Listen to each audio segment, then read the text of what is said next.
Welcome back mga katutok at welcome sa aking YouTube channel. Ayan mga katutok, dahil papalaot pa lang tayo, ito agad ang buhay na mano natin. Napakalaking tribali mga katutok. Hindi tayo nakapag-upi ng camera gawa ng biglaan ang kanyang pagsalubong sa atin mga katutok. Kaya ang ginawa ko ay pinana ko na bago ko nabidyohan. Pag 1 kilo na yan mga katutok, kaya sold na. Magandang buhay na mano ito. Sa pangalawang pagsisid nga natin mga katutok, ito yung ating nakita, nagtatagong samaral. Sapol ang tawag namin dito sa salitang mas batinyo mga katutok. Ang samaral na ito ay tinatawag naming lap. Sa ibang lugar naman ay ewan ko kung anong tawag nito sa inyo mga katutok, pero sa amin ay isdang lap po ito, samaral bahura.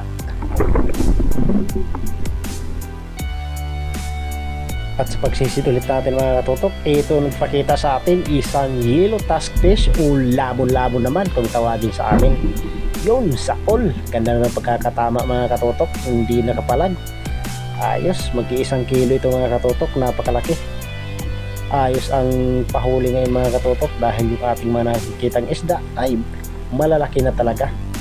Ang masarap na luto dito mga katutok ay sinabaw at kilaw. Masarap din ito mga katutok, pero ibibinta natin ito dahil nangangamoy bigas ang ganitong klaseng mga isda mga katutok. At dito mga katutok, sa maliit na butas na ito ay meron tayong nakitang mata. Yun sapol ka.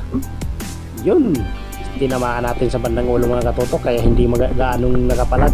Ang problema, nabunot, kaya dinukot ko na lang mga katutok. Sayang kung maiwan pa dyan sa ilalim ng bato, kakainin lang niya ng alimasag, kaya pinili pa rin natin na kunin mga katutok dahil dagdag na rin ito sa pambinta natin. Ang tawag dito sa amin ng isdang ito mga katutok ay isdang lupit.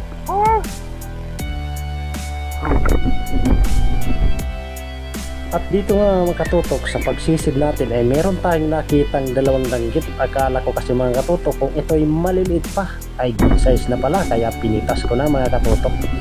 Ayos, na-double natin yung 2 danggit, magkasinlapat ito. Kwartang linaw na ito mga katutok dahil pandagdag na rin ito sa ating mga pambenta mga katutok. Ayos na ayos yung gabi natin ngayon, maganda yung panain.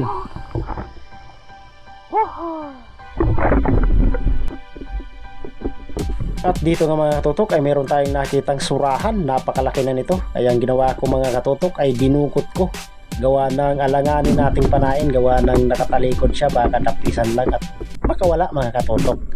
Kaya dinukot na lang natin. Ayan, huli ka. Ayan, napakalaki mga katutok, panigurado yung paksiw nito. Masarap ito sa paksiw mga katutok, paborito ko talaga yung paksiw. Yung iba naman dito ay iniihaw ito mga katutok, pero kabis talaga dito yung paksiw kasi lumalabas yung kanyang taba.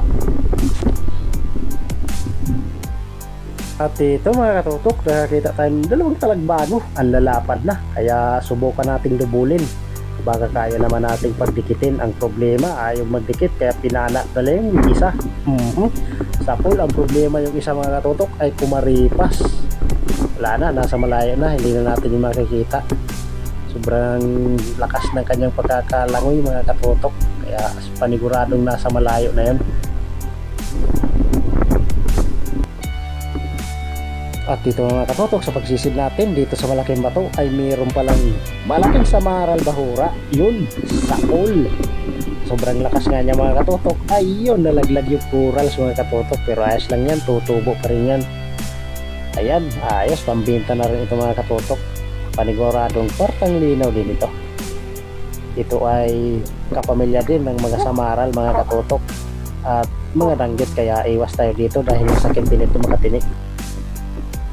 At sa kabila nga nung pinanaan natin ng samaral bahura ay mayroong talagbago, sapul ka, malapad na rin ito mga katutok, kaya pitasin na rin natin, pandagdag pambenta na rin ito mga katutok. Ang kilo pala ng ganitong mga klase dito sa mga katutok, yung talagbago at samaral bahura ay 160 to 170 yung bintahan namin mga katutok. At ayan pa mga katutok, dito ulit sa maliit na butas na ito ay meron ulit tayong nakitang lupit. Yun tanggalin muna natin yung mga sea urchin. Panahin na natin mga katutok. Sa pool. Yun, dinala pa yung pana ko, buti nga nahila natin mga katutok. Ayos, huli na. Lupit uli mga katutok. Ito ay maliit lang dun sa una nating nahuli, pero good size na rin yan mga katutok. Pandagdag pambenta na rin yan. Ayos.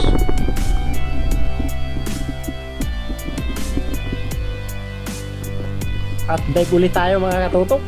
Dito sa malapad na table corals, meron na naman tayong nakitang samaral na naman mga katutok. Yun nakahiga sa bato. Kaya pasiguruhan na natin. Sa pool, hindi nakagalaw mga katutok. Yun malaki rin mga katutok, malapad din. Ayos, nakatatlong piraso tayong samaral bahura.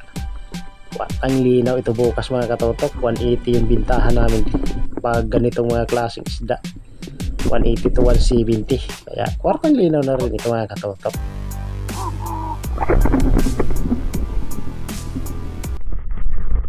At ayan nga mga katutok, pagilid na kami. Kasama ko pala ngayon mga katutok ay si Papa muna, dahil dito muna ako tumambay sa aming kubo, dahil sabi nga ng mga kasama namin na namamana lagi dito ay bumalik na raw yung pahuli ng panain dito mga katutok. Gawa ng dayo nga lagi tayo, dahil dito ay laging may nagsasayanay, daming illegal. So wala na siguro illegal, kaya ito sumampa na naman yung panain mga katutok. Ayan, tignan nyo sa gilid yung huli ko. At ayan mga katutok, andito na tayo sa gilid. Ito pala yung ating mga naging huli. Halos malalapad lahat yung ating mga naging huli mga katutok. Kwartang linaw na ito. Nakachamba rin tayo mga katutok. Yung huli ko ay nasa 7 kilo lahat ito mga katutok.